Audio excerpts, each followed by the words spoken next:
નમસ્તે બાળ દોસ્તો, મજામાં છો ને? આજે આપણે એક નવા પ્રકરણની શરૂઆત કરવા જઈ રહ્યા છીએ. પણ પ્રકરણની શરૂઆત કરતા પહેલા હાલના આ સમયની ખૂબ અગત્યની 3 બાબતો ફરીથી યાદ કરી લઈએ. કઈ કઈ બાબતો છે? સૌપ્રથમ વારંવાર હાથ ધોવા, ત્યારબાદ 2 વ્યક્તિઓ વચ્ચે 6 ફૂટનું અંતર રાખવું અને બહાર નીકળતી વખતે માસ્ક યોગ્ય રીતે પહેરવું. આ 3 વાતોને યાદ રાખીશું. હવે ધોરણ 6માં પ્રકરણ 13 સંમિતિ વિશે આપણે ભણ્યા હતા. સંમિતિના ઘણા બધા ઉદાહરણો પણ ત્યાં જોયા હતા. વ્યવહારમાં, આપણી આસપાસમાં, પ્રકૃતિમાં પણ સંમિતિના ઘણા બધા ઉદાહરણો આપણને જોવા મળે છે. તો ચાલો આપણે પ્રકરણની શરૂઆત કરીએ. સૌપ્રથમ આપણે જે ધોરણ 6માં ભણી ગયા છીએ તેને યાદ કરી લઈએ. અહીં તમને એક પતંગિયું દેખાય છે અને બાજુના ચિત્રમાં તાજમહેલ જોવા મળે છે. હવે આપણે અગાઉ જોઈ ગયા કે આવા ચિત્રો કે જે સંમિતિ ધરાવે છે તેને કઈ રીતે ચકાસી શકાય? તો તેની વચ્ચે એટલે કે એવી જગ્યાએ એક રેખા દોરીએ કે જેથી તેના 2 સરખા ભાગ થાય.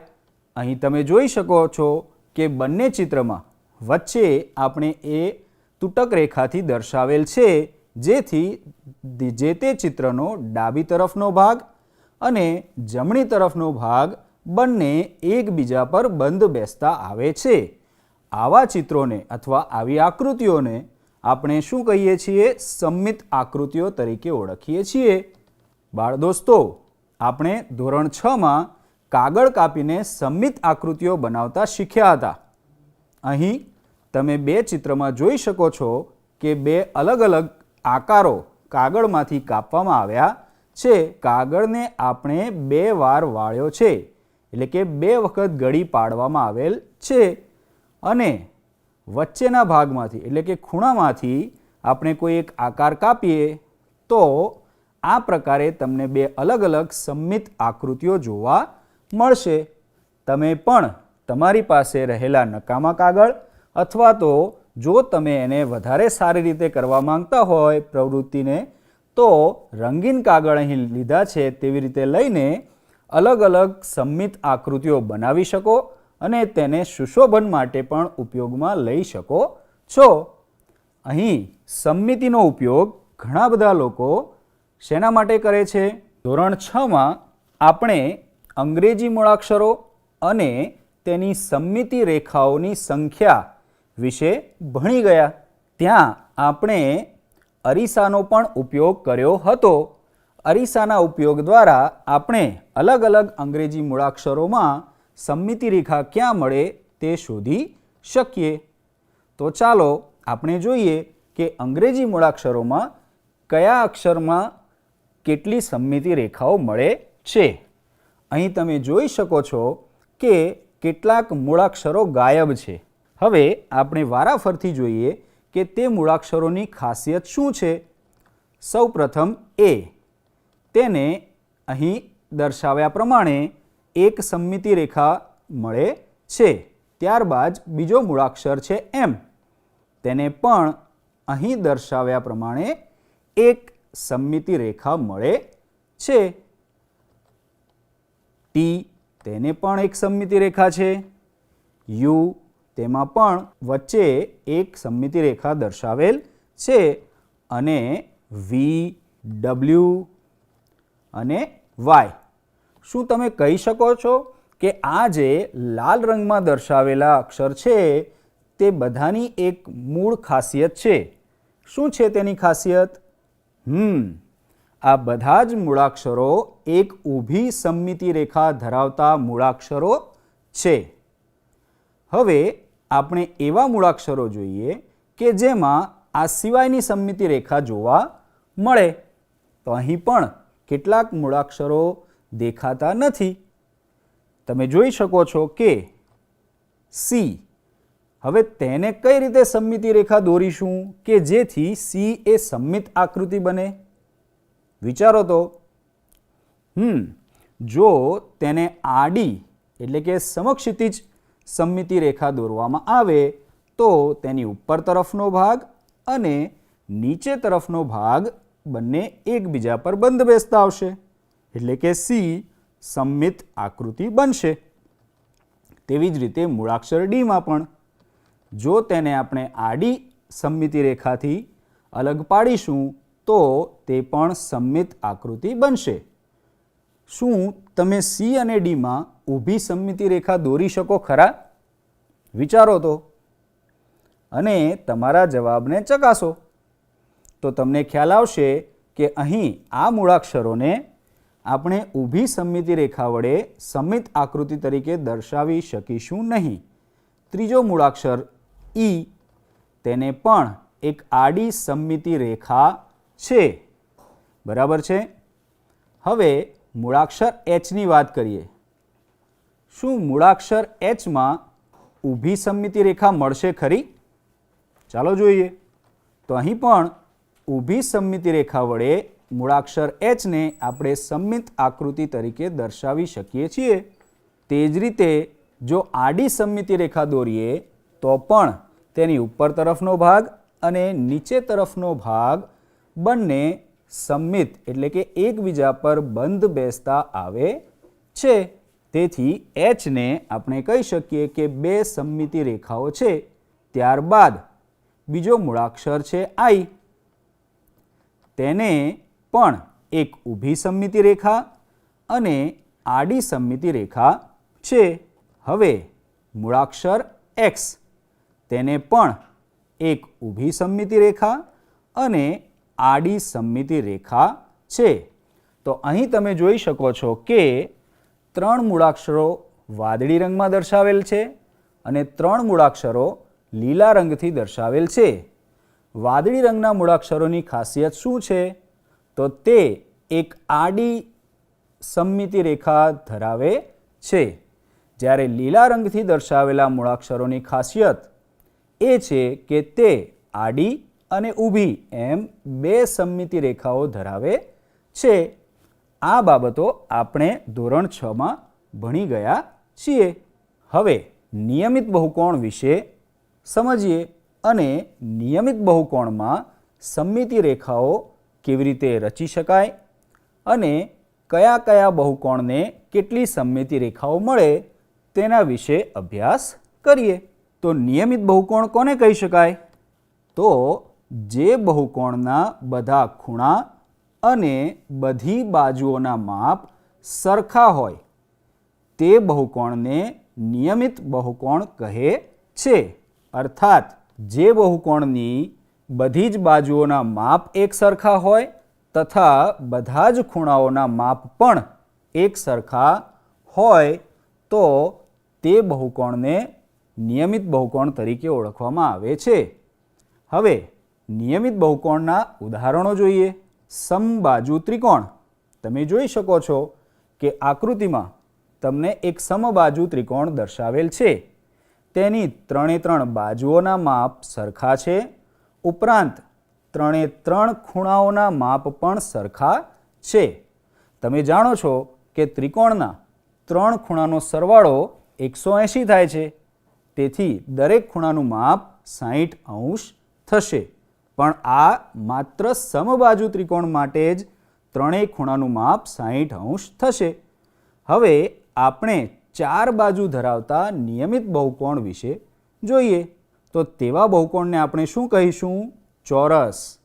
એટલે કે તેને 4 બાજુઓ છે અને 4 બાજુઓના માપ સરખા છે તથા ચારેય ખૂણાઓના માપ પણ સરખા છે. શું તમે કહી શકો કે ચારેય ખૂણાઓના માપ કેટલા હશે? તો ચતુષ્કોણ માટે 4 ખૂણાનો સરવાળો 360 થાય. તે પ્રમાણે ચોરસના દરેક ખૂણાનું માપ તમે શોધી શકો. 5 બાજુઓવાળા બહુકોણને આપણે શું કહીશું? તો નિયમિત પંચકોણ કહીશું. તેની 5 બાજુઓના માપ તથા 5 ખૂણાઓના માપ સરખા હશે. હવે આ જે નિયમિત બહુકોણ છે તેમાં પ્રત્યેક બહુકોણમાં કેટલી સમમિતિ રેખાઓ મળે તે આપણે જોઈએ. સૌપ્રથમ આપણે ચોરસ એટલે કે 4 બાજુઓ ધરાવતા નિયમિત બહુકોણમાં સમમિતિ રેખાઓની સંખ્યા કેટલી મળે અને કેવી રીતે સમમિતિ રેખાઓ દોરી શકાય તે જોઈએ. અહીં તમે જોઈ શકો છો કે તમારી સ્ક્રીન પર એક ચોરસ દોરેલ છે. તમે પણ મારી સાથે સાથે આ આકૃતિમાં સમમિતિ રેખાઓ દોરતા જાઓ. સૌપ્રથમ આપણે એક ઊભી સમમિતિ રેખા દોરીએ, જેથી તેની ડાબી તરફનો ભાગ અને જમણી તરફનો ભાગ બંને એકબીજા પર બંધ બેસતા આવી શકે.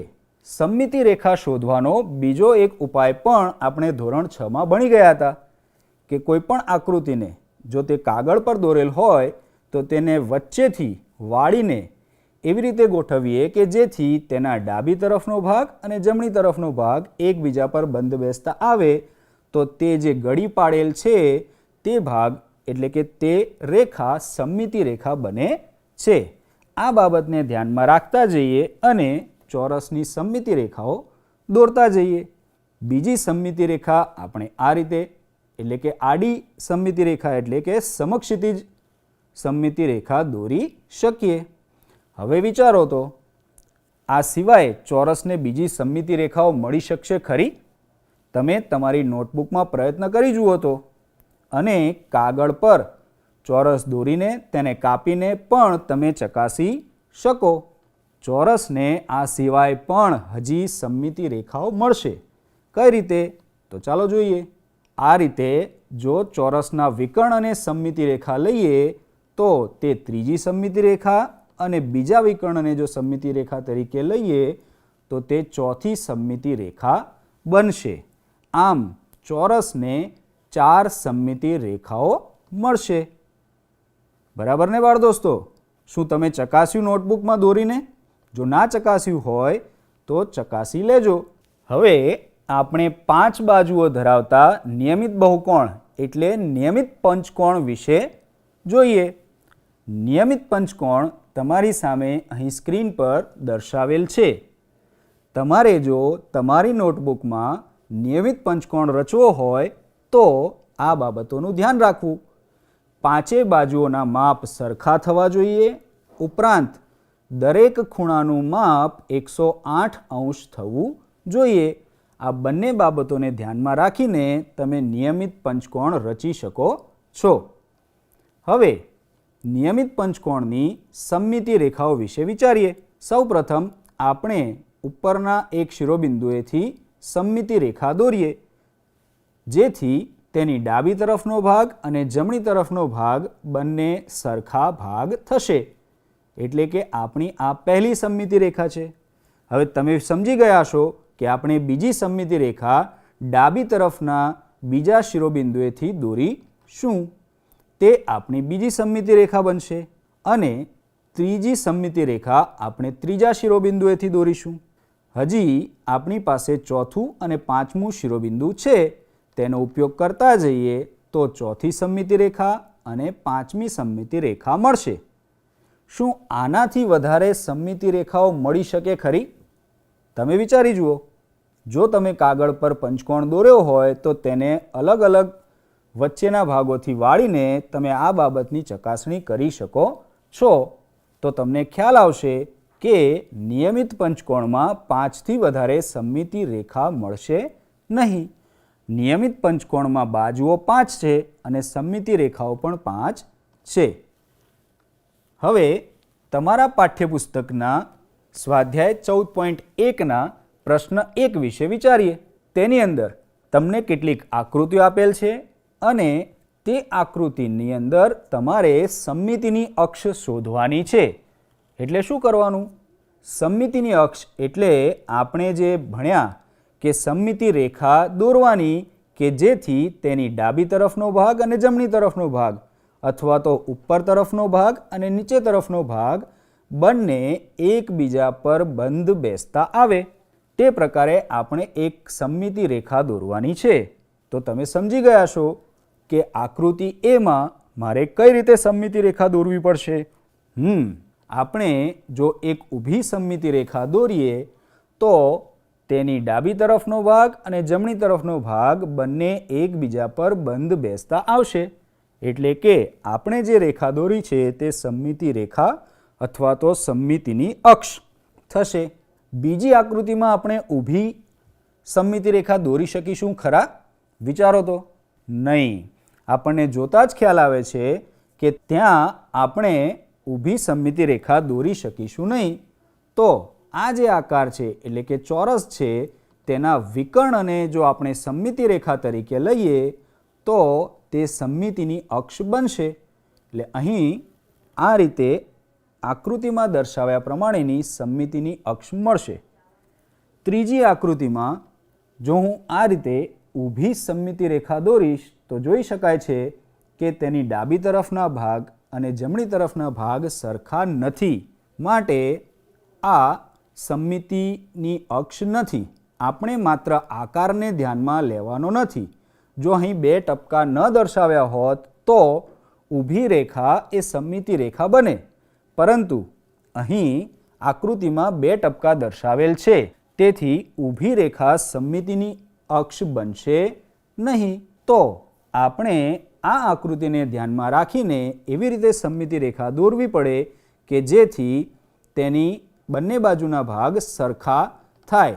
એટલે કે જો આ રીતે આડી સમમિતિ રેખા દોરીએ તો તેની ઉપર તરફનો ભાગ અને નીચે તરફનો ભાગ બંને સરખા થશે.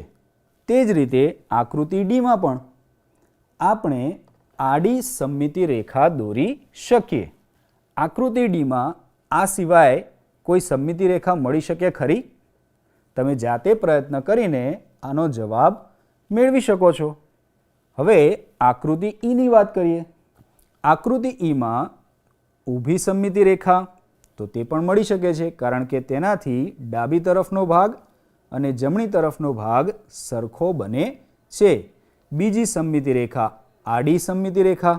હવે આપણે ચોરસમાં જોઈ ગયા તે રીતે હજી આનાથી વધારે સમમિતિની રેખાઓ મળી શકે ખરી? વિચારો તો. જો તેના વિકર્ણોને આપણે સમમિતિની અક્ષ તરીકે લઈએ તો બંને વિકર્ણો સમમિતિની અક્ષ તરીકે લઈ શકાય. આમ આકૃતિ ઈમાં 4 સમમિતિ રેખાઓ મળશે. હવે આપણે 5 આકૃતિઓમાં કઈ રીતે સમમિતિ રેખા દોરી શકાય તે શીખ્યા અને સમજ્યા. બાકીની આકૃતિઓ તમે જાતે પ્રયત્ન કરી શકો છો. પ્રશ્ન 2. આપેલી સમમિતિની રેખા દ્વારા બાકીના કાણા શોધો. અહીં આપણે જે આકૃતિ આપેલ છે અને સમમિતિ રેખા આપેલ છે તેને એવી રીતે પૂરી કરવાની છે કે જેથી તેની બંને તરફના ભાગ સરખા થાય, એટલે કે એકબીજા પર બંધ બેસતા આવે. તો સૌપ્રથમ પહેલી આકૃતિમાં આપણને ડાબી તરફના ભાગમાં એટલે કે નીચે તરફના ભાગમાં એક વાદળી રંગનું ટપકું આપેલ છે. તો જે ઉપરનો ભાગ છે ત્યાં આપણે ક્યાં આગળ ટપકું દોરીશું કે જેથી આપેલ સમમિતિ રેખા એ સમમિતિ રેખા બનશે, એટલે કે સરખા બે ભાગ કરશે. તો તમે જોઈ શકો છો કે અહીં દર્શાવ્યા પ્રમાણે જો એક ટપકું કરવામાં આવે અથવા તો જો કાગળ પર આપણે આ બાબતને ચકાસવી હોય તો પંચ દ્વારા આપણે ચકાસી શકીએ કે પંચને કાગળને વચ્ચે તરફ જે સમમિતિની અક્ષ આપેલ છે ત્યાંથી વાળીને આપણે જો પંચ દ્વારા એક કાણું પાડીએ તો આ પ્રકારની આકૃતિ તમને જોવા મળશે. તો તે સમમિતિની અક્ષની બંને બાજુના ભાગ સરખા થશે. આકૃતિ બીમાં આપણે ઉપર તરફના ભાગમાં જો આ રીતે એક બિંદુ દર્શાવીએ અથવા તો પંચ દ્વારા એક કાણું પાડીએ તો તે સમમિતિ રેખા બનશે અને આ આકૃતિ સમમિત આકૃતિ બનશે. આકૃતિ સી વિશે વિચારીએ. તેમાં પણ આ રીતે જો ટપકું દર્શાવીએ તો તે સમમિત આકૃતિ બનશે. અહીં એ બાબત ધ્યાનમાં રાખવાની છે કે મેં લાલ રંગથી ટપકા દર્શાવેલ છે. જો આપણે રંગને પણ ધ્યાનમાં રાખીએ તો આ આકૃતિઓ સમમિત આકૃતિઓ નહીં થાય, પણ આપણે માત્ર ટપકાને ધ્યાનમાં લઈએ છીએ અને સરળતાથી સમજી શકાય તે માટે અહીં લાલ રંગથી ટપકા દર્શાવેલ છે. આકૃતિ ડીમાં પણ જો આ રીતે એક ટપકું દર્શાવીએ તો તે સમમિત આકૃતિ થશે.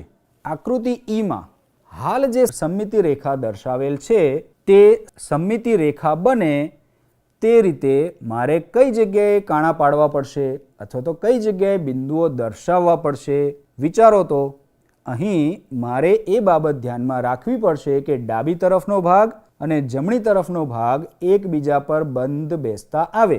જો આ બાબતને ધ્યાનમાં રાખીને આપણે ટપકા દર્શાવીએ તો અહીં દર્શાવ્યા પ્રમાણે 2 ટપકા આ રીતે દર્શાવીએ તો તે સમમિત આકૃતિ બને. આ બટન જેવી આકૃતિ દેખાય છે. શું આ આકૃતિમાં આ સિવાયની સમમિતિ રેખાઓ છે? તમને આકૃતિ પરથી જ સ્પષ્ટ ખ્યાલ આવશે કે આ આકૃતિને એકથી વધારે સમમિતિ રેખાઓ છે. કઈ કઈ સમમિતિ રેખાઓ છે તે તમારી નોટબુકમાં દોરો અને ચકાસો. હવે આગળના પ્રશ્નની વાત કરીએ. નીચેની આકૃતિમાં જો એકથી વધારે રૈખિક સમમિતિ હોય તો તે ઓળખો અને અહીં આપણે તેને દર્શાવવાની છે. સૌપ્રથમ આકૃતિ એમાં હવે તમને ખ્યાલ છે કે આપણે સમમિતિ રેખાઓ કઈ રીતે દર્શાવીએ તો તે સમમિત આકૃતિ બનાવે 1, 2 અને 3. તો આકૃતિ એને 3 સમમિતિ રેખાઓ છે. એટલે કે આકૃતિ એ રૈખિક સમમિતિ ધરાવે છે અને તેની સમમિતિ રેખાઓની સંખ્યા 3 છે. આકૃતિ બીમાં એક ઊભી સમમિતિ રેખા અને એક આડી સમમિતિ રેખા દર્શાવીએ તો તે સમમિત આકૃતિ બનશે. શું આકૃતિ બીમાં આ સિવાયની સમમિતિ રેખાઓ મળી શકે ખરી? તમે જાતે ચકાસી જુઓ તો તમને ખ્યાલ આવશે કે જો તેના વિકર્ણોને સમમિતિ રેખા તરીકે લઈએ તો તે વિકર્ણથી બનતા 2 ભાગ એકબીજા પર બંધ બેસતા આવતા નથી. તેથી આકૃતિ બીને માત્ર 2 જ સમમિતિ રેખાઓ છે. આકૃતિ સી અને ડી તમે જાતે પ્રયત્ન કરીને પૂરી કરી શકો છો. જો તમે પ્રયત્ન કરીને પૂરી કરશો તો આકૃતિ સીમાં તમને આ પ્રકારે 3 સમમિતિ રેખાઓ મળશે. હવે સ્વાધ્યાય 14.1ના પ્રશ્ન 5 વિશે વિચારીએ.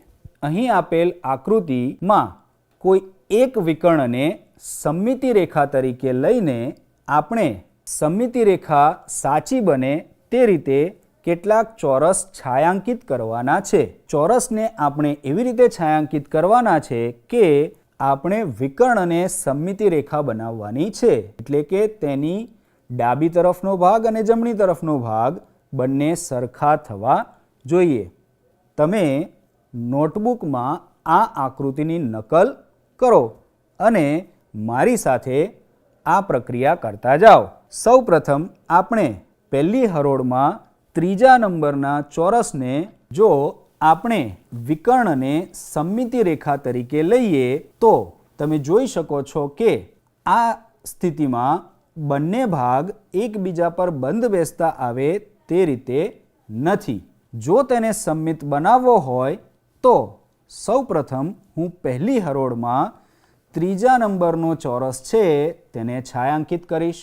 હજી પણ આપણે જોઈ શકીએ છીએ કે બંને ભાગ એક સરખા થતા નથી. તો તેવું કરવા માટે આપણે 3જી હરોળમાં 4થા નંબરના ચોરસને છાયાંકિત કરીશું. તો હવે ધીરે ધીરે આપણને ખ્યાલ આવે છે કે લગભગ આકૃતિ સમમિત થવા તરફ જઈ રહી છે. પણ હજી પણ આપણે જોઈ શકીએ છીએ કે 2 ચોરસ એવા છે કે જેથી આકૃતિ સમમિત થતી નથી. હવે છેલ્લી હરોળમાં એટલે કે 4થી હરોળમાં બીજા ચોરસને છાયાંકિત કરીએ અને હવે આકૃતિને સમમિત બનાવવા માટે બીજી હરોળના પહેલા ચોરસને જો છાયાંકિત કરીએ તો આ પ્રકારની આકૃતિ તૈયાર થશે.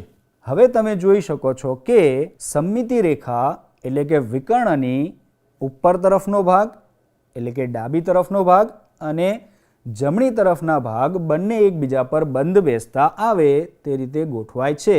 ચાલો ચકાસીએ કે બંને ભાગ એ રીતે ગોઠવાય છે ખરા. બીજી બાબત આપણને એ પ્રશ્ન પૂછ્યો છે કે શું આકૃતિ બંને વિકર્ણો વિશે સમમિત હશે? આપણે અહીં એક વિકર્ણની વાત કરી બીજા વિકર્ણ માટે પણ આ બાબત આપણે ચકાસી શકીએ. કેવી રીતે ચકાસી શકાય તે જોઈએ. આપણી આકૃતિની અંદર જો આ વિકર્ણની સમમિતિ ચકાસવી હોય તો તમે જોઈ શકો છો કે વિકર્ણની ઉપર તરફનો ભાગ અને વિકર્ણની નીચે તરફનો ભાગ આ રીતે તમને જોવા મળશે જો બંનેને આપણે અલગ અલગ કાપી લઈએ તો. હવે બંને વિકર્ણોના અલગ અલગ ભાગને વિકર્ણની બંને તરફના ભાગોને આપણે જોડી દઈએ તો આ પ્રકારની આપણી આકૃતિ તૈયાર થશે. અને વિકર્ણથી આપણે જો કાગળને વાળીએ તો બંને ભાગ આ રીતે એકબીજા પર બંધ બેસતા આવે તેવા મળી શકે. બીજા વિકર્ણ વિશે વિચારીએ. જો આપેલ આકૃતિમાં આપણે આ રીતે વિકર્ણ દોરીએ તો વિકર્ણની ઉપર તરફનો ભાગ દૂર કરતા નીચે તરફનો ભાગ આ રીતે જોવા મળશે અને નીચે તરફનો ભાગ દૂર કરતા ઉપર તરફનો ભાગ આ રીતે જોવા મળશે. આમ વિકર્ણ એટલે કે સમમિતિ રેખાની બંને તરફના ભાગ આપણને એકબીજા પર બંધ બેસતા જોવા મળે છે. આથી આપણે અહીં કહી શકીએ કે જો આકૃતિને અહીં દર્શાવ્યા પ્રમાણે પૂરી કરીએ તો તે બંને વિકર્ણો વિશે સમમિત હશે. હવે આજનો સવાલ. અહીં તમને એક આકૃતિ આપેલ છે. આપેલ આકૃતિ કેટલી સમમિતિ રેખાઓ ધરાવે છે તે જણાવો. તમારા વિકલ્પો છે 1, 3, 6 કે અસંખ્ય. તમે આ આકૃતિની નકલ કરીને તમારી નોટબુકમાં સમમિતિ રેખાઓ દોરીને આ પ્રશ્નનો જવાબ મેળવી શકો છો. અને તમારો જવાબ ઝડપથી અહીં આપેલ ટોલ ફ્રી નંબર 6357399470 પર ઝડપથી મોકલી આપો. મજા આવીને બાળ દોસ્તો? હજી વધારે રસપ્રદ બાબત આપણે આવતા એપિસોડમાં ભણવાના છીએ. ત્યાં સુધી સ્વસ્થ રહો, મસ્ત રહો. આવજો.